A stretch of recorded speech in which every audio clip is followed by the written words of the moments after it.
So we're about to start in just a second, everyone.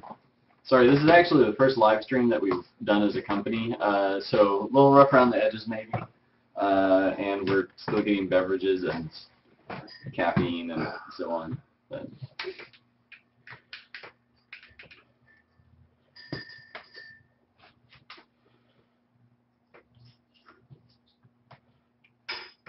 so do you have easy access to the earlier builds that we there's a pretty decent amount of lag then from... Oh yeah, there's a few seconds of lag. I see.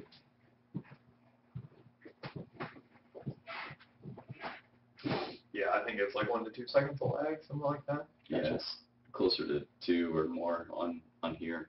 Actually, it's more than that because... Yeah, it's quite a bit. Actually, it's like 5. Yeah, because I haven't walked up, stand behind the camera. Wow. I think it got worse a minute ago for some reason. Yeah, I assume it's just based on internet throughput, yeah. Probably.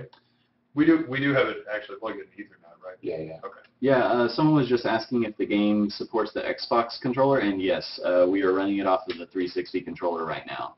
So sorry, I'm going to have to look down at my laptop here every once in a while to see what questions people are asking. But yeah, that runs like crazy sauce on that TV. We aren't going to support Xbox Live Arcade right now. I mean, there's if you read the Kickstarter page, we're thinking about console support maybe in the future.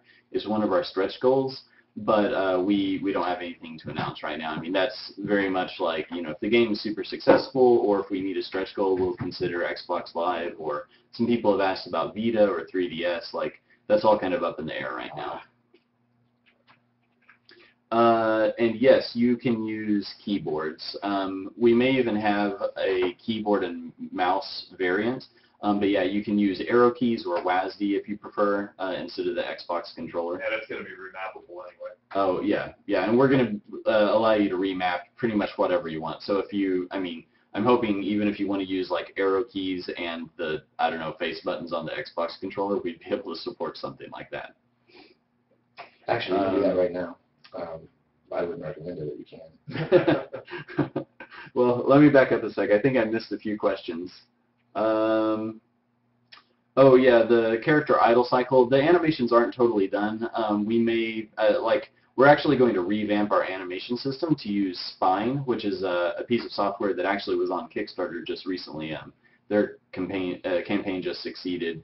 But it's basically, well, we've been using Flash to do all of the animation and then just exporting and making texture sheets out of sort of the baked together frames. But what we'd like to do is, you know, save out just only the textures we need and then sort of do rotations and stretching and so on to do the animation from there. So yeah, the animations could change a bit. Are all the floors roughly the same size and shape? Right now, in this demo, most of the rooms are about a screen and a half to, would you say around like 3 screens in size max? Something like that. Around there. And right now we can only support rectangular rooms. Okay. So I'm not sure if they can hear you from over there necessarily, but right now we only have rectangular rooms in this demo, so you know, anything from square to the horizontal, rectangle to vertical. But of course, what we haven't actually explained yet is this is a really specific mode, endless drop mode, and basically it's our survival mode. It's kind of a, you know, you've only got like 10 minutes to kill. You want to see how far you can go. You can just jump straight into this mode without having to mess with the campaign and see how many floors down you can get to. So I'm going to have my moment in the spotlight. Hi, everybody. There's Ryan Burrell. Yeah. So actually, let's take just a second and pause the questions and kind of introduce what's going on here. So we're Pixelscopic, makers of Delver's Drop, which is on Kickstarter right now, which probably all of you know since you're here. Yeah, you probably heard about it through the campaign. Hopefully we have some new people watching though too. So Delver's Drop is a 2D action RPG inspired by 8 and 16-bit era games, but we've updated it with HD graphics, a physics system, randomized dungeons, and loot, like pretty much all of the contemporary stuff you would sort of expect from a, you know, an action RPG. That term's kind of debated, but you know, actually we'll answer your questions about that too. Why we call it an action RPG? So anyway, we'll get into that later. But right now we're showing a very, very early demo. The game is not in alpha or beta yet.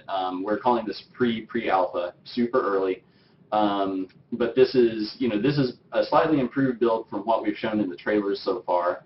And we just shared this with a few individuals in the press, most notably, like, you can actually go to YouTube right now and watch a video by Northern Lion, which some of you probably know from his Binding of Isaac Let's Plays and well, a bunch of other Let's Plays. But apparently he's been most popular for Binding of Isaac recently. There's a couple of quick logistical questions. If you want to, you can actually, there's a link right below the video if you're watching this on our website that will take you to watch it on the Twitch or Justin TV website, and that would, I think, allows you to like close the chat page and some other stuff like that. So if you want to do that, yeah, it might even have less lag for all we know. We haven't tested it, so. And to introduce us, I'm Ryan Baker. I'm the artist. I paint everything, do a lot of the animation, character designs, and some game design. And I'm Ryan Burrell, or Burrell, I guess, depending on how you want to pronounce it.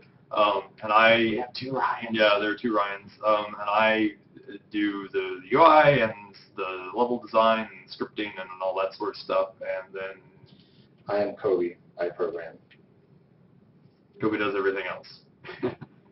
Program is kind of like a giant blanket term for a million things. Yeah. And one other logistical thing is that we've discovered that there's about a 5-second lag or more between when we say something and when it actually happens on screen. So if we don't answer your question right away or something, we apologize. I may just not be watching the feed here. But so anyway, before we get back to answering questions really quick, what I was saying was this is endless drop mode. It's not the main campaign, so we don't actually have continuous dungeons like we'll eventually have in this version of the game. Basically it will be pretty much what you think of in terms of like Zelda dungeons. Like 10 to 20 rooms that are all interwoven. You have to find keys, go through doors, like all that stuff with bosses. That will be the main campaign. But this is just a sort of string of rooms one after another where you drop down, re-drop, which is that big hole. Right now you see it's covered kind of like with stone plates in the center with the heart symbol on it. That will open up whenever you either defeat all the enemies or flip the correct switch within the room. And so you open that up, drop to the next level, and right now the game is tracking how many rooms you go to. So if you actually, our video feed is covering it, but in the upper left it actually reads out like right now we're in room number 1, and so it's basically survival mode and kind of a also score tracking. Oh, I killed the focus. Oops, shouldn't do that. Horrible. Sorry about that. So yeah, it even tracks how many enemies you killed, how much health you lost, and all of that stuff. So kind of a high score survival mode. But yeah, just to be really clear, this isn't a complete reflection of the final kind of campaign. There's no story in this mode. So let me back up so we've had some really good questions come through. So, I think you've answered most of that stuff. We missed a bunch of these actually though. Oh, okay. Okay, we answered keyboards. Rogue looks lively. Yes, it does. Okay, floors. Okay. Someone asked, so now there's a skeleton of your previous character, right? Yeah, so not in this mode, but in the final campaign, anytime you die, it will basically generate an undead version of your previous character carrying whatever weapon you previously had equipped. So if you had a really awesome flame sword or whatever, the skeleton that is essentially now stalking you. So show me who you beat. Can we try not to crosstalk? Yes. That will drive people insane. Yeah. Oh, God. Well, don't let me die. So the skeleton will have whatever weapon you were carrying before, and it will basically like try to kill you when you respawn a new character. So the way our semi-permadeath works, you'll keep any experience and levels that you've gained, but you'll lose whatever items you were carrying because basically they get dropped when your corpse turns into a skeleton. So then you can pick a new character from the jail level, drop down the drop to that last level you were in, but it's re-randomized because the dungeon shifts around, the rooms all move, totally regenerates that dungeon, but the skeleton is still there somewhere. And he may or may not find you. You can try to run away from him, but it is like a pretty deadly threat to contend with. So, let's see. We actually just watched the Northern Lion video ourselves, so you are welcome. Yeah, I don't think we watched the entire thing even because it went up right before we were, right when we were setting up.